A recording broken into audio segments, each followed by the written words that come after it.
పాకిస్తాన్ వేదికగా జరగబోయే 2025 champions trophy కోసం ఐసీసీ మంగళవారం సాయంత్రం షెడ్యూల్ అయితే విడుదల చేసింది. ఈ టోర్నీ ఫిబ్రవరి 19న స్టార్ట్ అయ్యి మార్చి 9వ తారీఖు వరకు ముగుస్తుంది. మొత్తం ఈ టోర్నీ 19 రోజుల పాటు ఉంటుంది. అండ్ ఈ టోర్నీని ఎప్పటిలాగానే వన్డే ఫార్మాట్ లో ఆడతారు.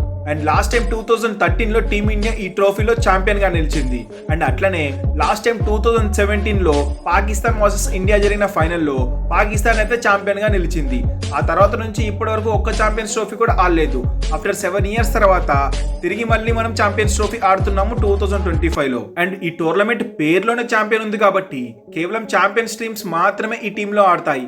అంటే లాస్ట్ ఇయర్ ఓడే వరల్డ్ కప్ జరిగింది కదా, ఆ టోర్నమెంట్ లో టాప్ 8 టీమ్స్ మాత్రమే ఛాంపియన్స్ ట్రోఫీకి క్వాలిఫై అవుతాయి. సో అందుకే వేరే ఐసీసీ టోర్నమెంట్స్ లాగా 16 టీములు 12 టీములు లేవు. ఇక్కడ కేవలం 8 టీమ్స్ మాత్రమే ఉంటాయి. అండ్ ఈ 8 టీమ్స్ ను కూడా 2 గ్రూపులుగా విభజించారు. Group A, group B. Group ఏలో ఇండియా, పాకిస్తాన్, న్యూజిలాండ్, బంగ్లాదేశ్ 4 జట్లు ఉన్నాయి. ఇక గ్రూప్ బి విషయానికి వస్తే Australia, Afghanistan, England, South Africa జట్లు ఉన్నాయి. గ్రూప్ ఏలో ఇండియా, పాకిస్తాన్, న్యూజిలాండ్ 3 జట్లు కొంచెం స్ట్రాంగ్ గా ఉన్నాయి. బంగ్లాదేశ్ ఒక్కటే వీక్ గా కనిపిస్తుంది. రైవల్రీ టీమ్స్ అయిన ఇండియా, పాకిస్తాన్ గ్రూప్ ఏలోనే ఉన్నాయి ఎప్పటి మాదిరిగానే. అండ్ కొన్ని ప్రీవియస్ ఐసీసీ టోర్నమెంట్స్ చూసుకున్నా ఇండియా, పాకిస్తాన్, న్యూజిలాండ్ జట్టు ఒకే టీమ్ లో ఉన్నాయి. ఇక గ్రూప్ బి విషయానికి వస్తే టఫెస్ట్ గ్రూప్ అని చెప్పుకోవాలి. Australia, Afghanistan, England, South Africa జట్టు. ఈ 4 జట్లు తగ్గేది లేదు. ఒకప్పుడు ఆఫ్ఘనిస్తాన్ జట్టు అంటే చిన్న జట్టు అని కొట్టి పారేసేవాళ్ళు. కానీ కొన్ని ఐసీసీ ఈవెంట్స్ లో ఆఫ్ఘనిస్తాన్ అద్భుతంగా పర్ఫార్మెన్స్ ఇచ్చి పెద్ద టీమ్స్ కి షాక్ ఇస్తుంది. అండ్ ఈసారి పాకిస్తాన్ లో జరగబోతుంది మ్యాచెస్. ఈసారి పాకిస్తాన్ లో టర్నింగ్ ట్రాక్స్ ఉన్నాయా? ఆస్ట్రేలియాకి మాత్రం నైట్ మేర్ అని చెప్పాలి. సో ఆఫ్ఘనిస్తాన్ ఎంత చిన్న చూపు చూస్తే అంత దెబ్బ తలగబోతుంది ఆస్ట్రేలియా, ఇంగ్లాండ్, సౌత్ ఆఫ్రికా జట్లు. సో ఈ గ్రూప్ అయితే చాలా టఫెస్ట్ గ్రూప్ అని చెప్పుకోవాలి. సో ఈ టోర్నమెంట్ లో కేవలం 15 మ్యాచ్లు మాత్రమే ఆడతారు. 4 అయితే వెన్యూస్ ఉన్నాయి ఈ టోర్నమెంట్ కోసం. పాకిస్తాన్ లోని కరాచీ, లాహోర్, రావుల్పిండి ఉండగా టీమిండియా ఆడే మ్యాచ్లు అన్నిటినీ దుబాయ్ లో అయితే షెడ్యూల్ చేయడం జరిగింది. అంటే ప్రతి ఒక్క వెన్యూలో కూడా 3 మ్యాచ్లు ఆడతారు. ఇక గ్రూప్ ఏ, గ్రూప్ బి ఎవరైతే టాప్ 2 పాయింట్స్ టేబుల్లో నిలుస్తారో వాళ్ళైతే నేరుగా సెమీఫైనల్ ఆడతారు.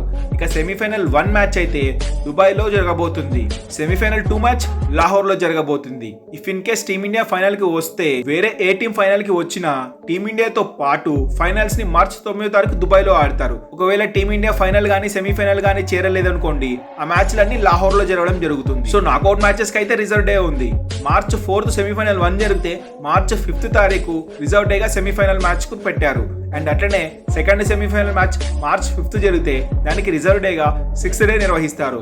అండ్ ఫైనల్ మార్చ్ 9 జరిగితే ఒకవేళ మ్యాచ్ రద్దు అయితే దాన్ని 10th మార్చ్ కి షిఫ్ట్ చేయడం జరుగుతుంది. ఇక అన్ని మ్యాచెస్ అయితే డే నైట్ ఫార్మాట్ లో జరుగుతాయి.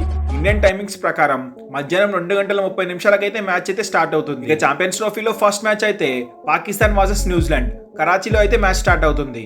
And team India second match India versus Bangladesh ఫిబ్రవరి 20వ తారీఖున దుబాయ్లో ఆడతారు. అండ్ టీమిండియా సెకండ్ మ్యాచ్ ఫిబ్రవరి 23rd నాడు ఇండియా వర్సెస్ పాకిస్తాన్ అయితే దుబాయ్లో ఆడతారు. ఇది టోర్నీకి one of the biggest rivalry match గా మారబోతుంది. ఈ మ్యాచ్ కోసం అయితే ఎంతో మంది ఈగర్ గా వెయిట్ చేస్తున్నారు. ముఖ్యంగా బ్రాడ్కాస్ట్ రైట్లు అయితే బద్దలవబోతున్నాయి. గత సీజన్ 2023 ఓడే వరల్డ్ కప్ లో టీమిండియా పాకిస్తాన్ ని దారుణంగా ఓడించింది. సో ఖచ్చితంగా పాకిస్తాన్ అయితే రివెంజ్ తీసుకోవడానికి చూస్తుంది. మరి ఈ మ్యాచ్ లో ఎవరు గెలుస్తారంటారో కింద కామెంట్ చేసి చెప్పాలి. అండ్ థర్డ్ మ్యాచ్ టీమిండియా మార్చి 2వ తారీఖున న్యూజిలాండ్ తో దుబాయ్ లో ఆడబోతుంది. అండ్ సెకండ్ మ్యాచ్ కి థర్డ్ మ్యాచ్ కి ఇండియాకి 6 రోజుల గ్యాప్ అయితే దొరుకుతుంది. సో టీమిండియా సెమీఫైనల్ చేయాలంటే ఈ మ్యాచ్ చాలా కీలకం. చాలా గ్యాప్ అయితే దొరుకుతుంది. టీమిండియా రికవరీ అవ్వాలంటే ఒక మంచి ప్లాన్ తో మళ్ళీ బ్యాకప్ ఇవ్వాలి. ప్రతి ఒక్క టీం లాగానే టీమిండియా కూడా 3 మ్యాచ్లు అయితే సాధిస్తుంది. ఇక టాప్ 2 లో వచ్చిన టీమ్స్ అయితే సెమీఫైనల్ ఆడతాయి. ఒకవేళ టీమిండియా సెమీఫైనల్ చేరితే ఏ టీంతో అయినా సరే టీమిండియా అయితే మ్యాచ్ ని దుబాయ్ లో నిర్వహిస్తారు. ఒకవేళ టీమిండియా ఫైనల్స్ చేరితే కనుక ఆ మ్యాచ్ ను కూడా దుబాయ్ లో నిర్వహించవలసి ఉంటుంది. సో ఇది ఓవరాల్ గా ఛాంపియన్స్ ట్రోఫీ యొక్క డీటెయిల్ షెడ్యూల్. గైస్ మరి ఈ వీడియో మీకు నచ్చినట్లయితే ఒక లైక్ చేయండి. సో ఇలాంటి మరిన్ని క్రికెట్ అప్డేట్స్ కోసం మన ఛానల్ ని సబ్స్క్రైబ్ చేయడం మాత్రం మర్చిపోకండి. Thanks for watching our video.